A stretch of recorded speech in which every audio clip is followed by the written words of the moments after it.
बिस्मिल्लाहिर्रहमानिर्रहीम। अस्सलामुअलैकुम दोस्तों, क्या हाल चाल है। मैं उम्मीद करता हूँ कि मेरे तमाम दोस्त खैरियत से होंगे। दोस्तों, अहमद हसन और मोहम्मद हुसैन भाई लेके आए हैं 6 बछड़ियों की लाट, और इसमें चोलस्तानी भी हैं और साहिवाल नस्ल की बछड़ियाँ भी मौजूद हैं। चेक करें माशाल्लाह जी। नाफ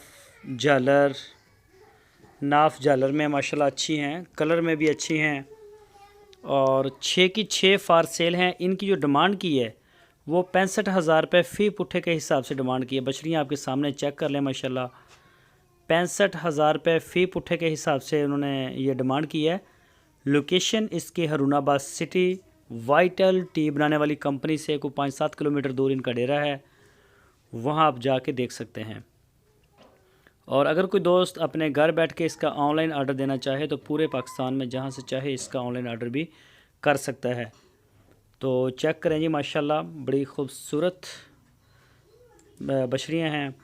कोई भी दोस्त नए फार्म के लिए या अपने घर वैसे शौक़ से कोई पालना चाहता हो तो ये माल अवेलेबल है। इसके अलावा बछड़े भी होते हैं, इसी उम्र के बछड़े, चोलस्तानी, साहिवाल, जवान बछड़े, 2 दांत, और इसके अलावा अबलक, पटेला, नुकरा, ये सारी ब्रीड जो है अहमद हसन के पास तकरीबन अवेलेबल होती है। तो कोई भी दोस्त शौक़ करता हो इन बछड़ों का या ये बछड़ियों का तो वो अहमद हसन के साथ लाजमी रब्ता करें, इंशाल्लाह आपको मिल जाएंगी। दोस्तों, अगर आपको हमारी वीडियो अच्छी लगी है तो इसको लाइक करें, और जो मेरे नए दोस्त हैं उनसे मैं रिक्वेस्ट करूँगा कि मेरे चैनल को सब्सक्राइब करें, बेल आइकन को प्रेस